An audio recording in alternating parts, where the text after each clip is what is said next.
Hello, this is the third video in our series on hamstring injuries, and today I'm going to look at introducing running and a phased return to increase running intensity, which usually is the mechanism that strains the hamstring.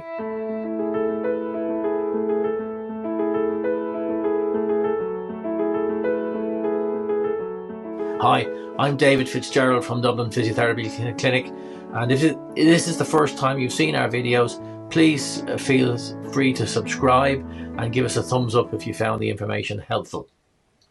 So, in the previous two videos, we've established the types of injuries that occur, grading the severity, and what the influence of where the injury occurs in terms of how it influences rehabilitation. We then went on to look at initial first aid phases of rehabilitation as to whether it involves primarily stretching and or low-grade strengthening activities which begin to stress the traumatized site in a controlled way. Obviously, these are precursors to trying to get back into doing some kind of running. Now, there are some intermediate exercises that need to be prescribed too, but today I'm just going to focus on protocols for introducing running. Now, usually on hamstring strains in grade 1s and 2s, they can usually begin to return to some type of running within a week or so. And my usual starting point is when a one-legged bridge is comfortable to do without pain, then I will try and introduce something a little bit more dynamic in the form of running. And the first incremental starting point is jogging on the spot. And there's a couple of advantages of jogging on the spot.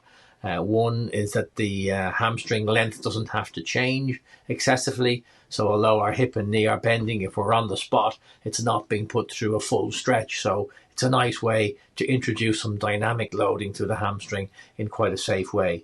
And jogging on the spot intervals for 20 to 30 seconds, you can build that up to 5 or 6 blocks. And of course, the advantage here then is that you can progress the intensity by building up the speed of on-the-spot jogging and incrementally just trying to find the point at which people start to feel some discomfort, and that tells you that's their current threshold. So that's always a good starting point, and there will be a difference between jogging and even sprinting on the spot and then moving into moving forwards, in which case where there's a stride occurring with the leg, and obviously you're changing the distance on the hamstring and the length that it has to work over, so it introduces another variable.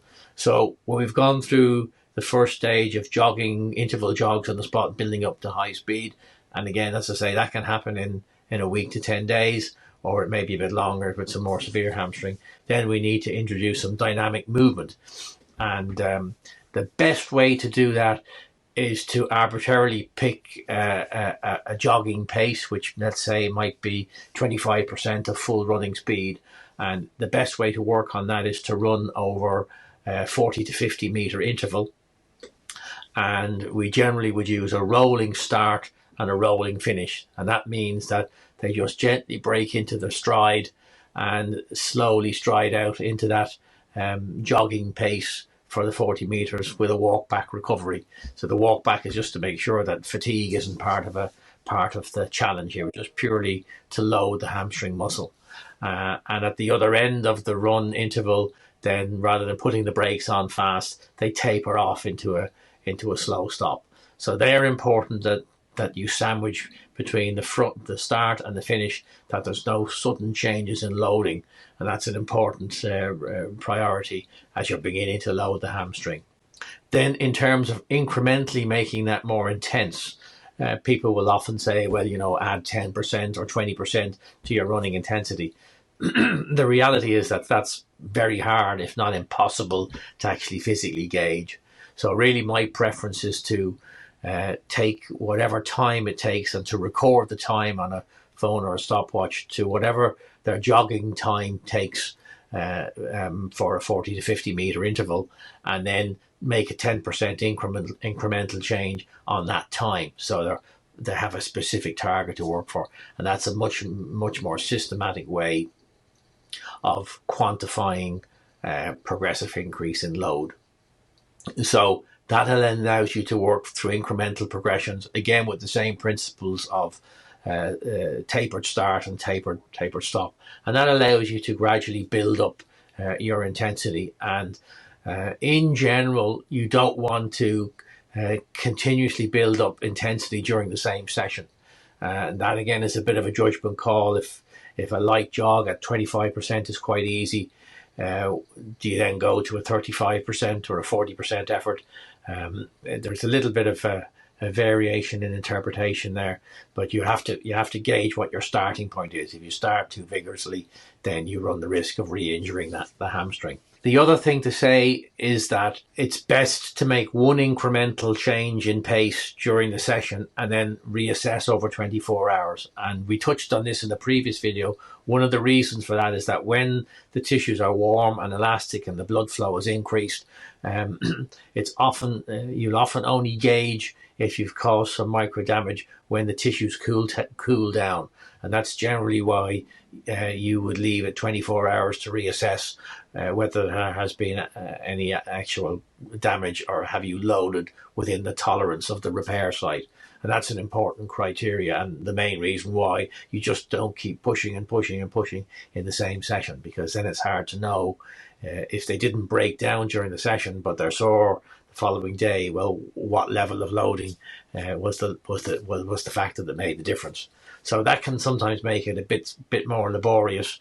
So the trick there is trying to judge, well, what's the good level for starting at. And to some extent, if people can get to full sprinting speed on the spot, then you can probably gauge that they'll certainly be able to do more than a jog when they're going into straight line movement. So obviously your natural progressions on running then is to getting up into full speed in a straight line. So that would be the first natural progression. Depending on the sport that's involved, then you might want to add in some change of direction.